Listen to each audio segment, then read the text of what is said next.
Magic Manhattan. Like a cluster of thin-fired mountain peaks, its man-made mansions of industry rise out of the bay.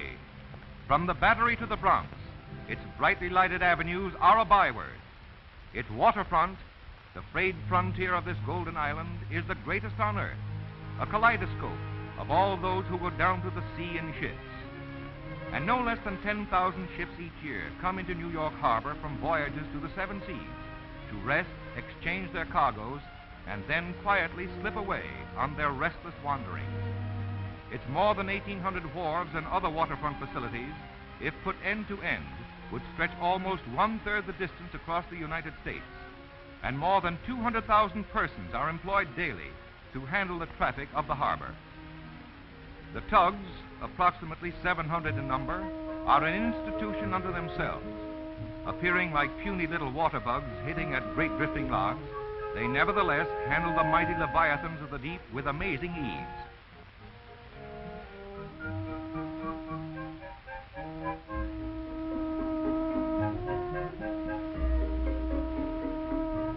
Innumerable are the types of seagoing craft in the harbor, from the most modern of ships to picturesque four-masted schooners, reminiscent of wind-jamming days of the almost forgotten past.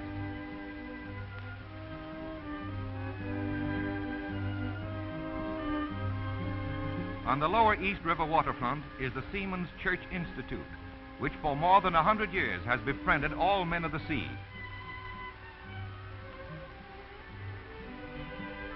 Thousands of barges carry thousands of products about the harbor. An occasional line draped with freshly washed clothing is often the only outward indication that many of these barges are the permanent homes of those who tend them. This little girl has brought a doll and carriage up on deck. Hello there, young lady. How are you today? All right? Well, that's good. She and her little brother were both born on this particular barge, and it's the only playground they know.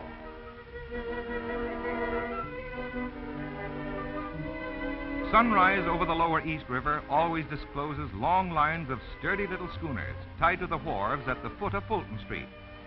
Here at the famous 100-year-old Fulton Fish Market, boats come periodically from near and far to unload their catch within the shadow of the towering skyscrapers of lower Manhattan.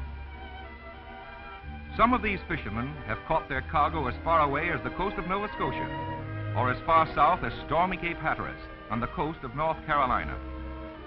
The Fulton Fish Market, of which this is but one pier, is the largest wholesale fish market in the world. Each year it handles approximately 500 million pounds of seafood of more than 100 different varieties.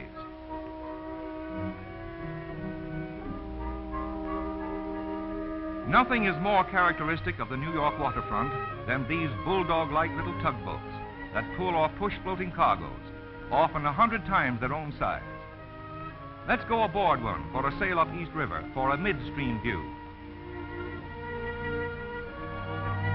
There's the famous Brooklyn Bridge. For more than half a century, it has proudly spanned the broad East River and watched the ever-growing skyscrapers. First of New York's great bridges, yet its 14,000 miles of cable continue to defy the ravages of wear and time, and it still retains its place as one of the principal thoroughfares to Manhattan.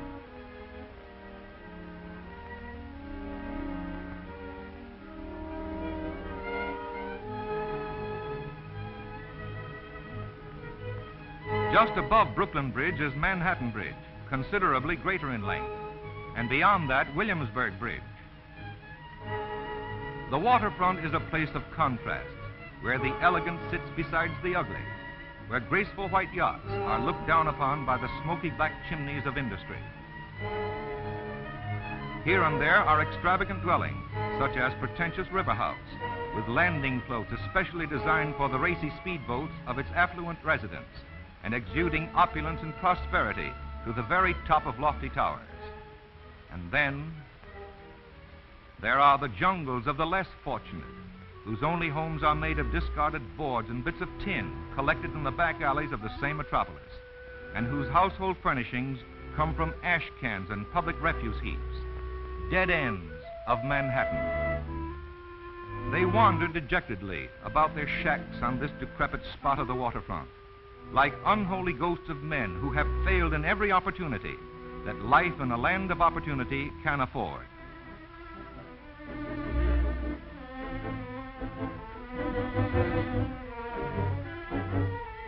Some of the backwater bends and little used coves become the grave of harbor derelicts, barges, tugs, and other craft which have completed their life of usefulness and have been abandoned to sink and rot. Even the out-of-water ends of some of these damp and dilapidated harbor wrecks are converted into homes for Manhattan beachcombers.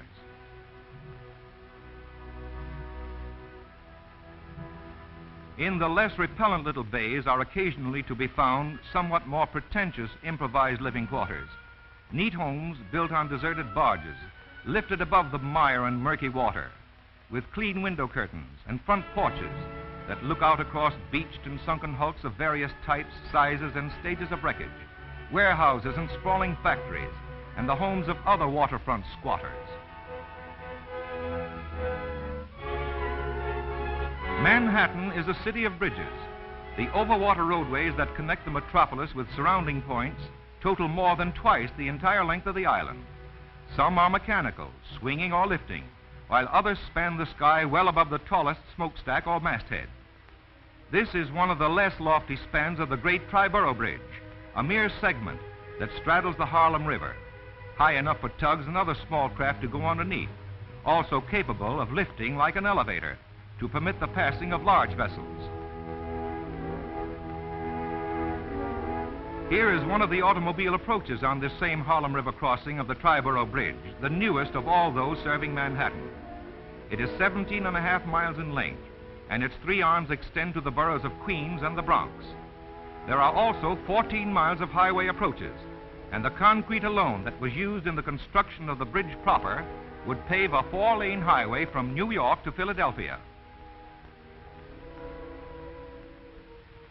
The most imposing part of this great engineering achievement is the suspension part over the East River at Hell Gate, near the point where it spreads out into Long Island Sound. The span is sufficiently high to permit all vessels to pass underneath. Beyond can be seen the famous Hell Gate Bridge, used exclusively for railway traffic. This gives a better idea of the great length of Hell Gate Bridge, looking toward the main span from a point approximately in the middle of the entire structure. Probably the most imposing of all Manhattan's bridges is the George Washington, across the expansive and historic Hudson. Its many traffic arches, curving approaches, and silver framework are things of beauty. Its towers rise twice the height of any of the other bridges, and this massive structure of steel and concrete reaches gracefully almost 3/4 of a mile in a single span. Skirting a goodly part of the western shoreline of the island is famous Riverside Drive, which looks out across well-hidden railway tracks onto the Hudson, where the battleships of many navies have anchored on parade, and where now and then, even today, an occasional antiquated square rigger can be seen tied to a wharf. The industries of Manhattan's magic waterfront are many-sided and never-ending. The falling shadows of evening bring no silencing to its towering skeletons of steel and fast-dropping and rising clamshell buckets, unloading barges of coal, sand, and gravel, or its great dry docks, capable of lifting great ships so that men may work under their monstrous keels.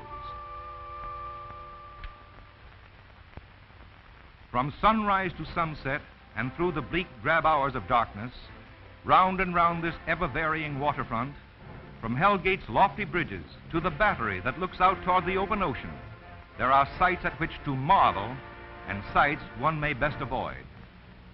Nature has indeed been kind to the little island on which the American metropolis is built, but were it not for the development of maritime transportation, which has made it a mecca of ships and merchants of the sea, its great harbor might be only a vacant expanse of inland water at the edge of the mighty Atlantic. No age, no century in history, no place on any continent has known such a monstrous melting pot of human and industrial accomplishment as is clustered about the Manhattan waterfront.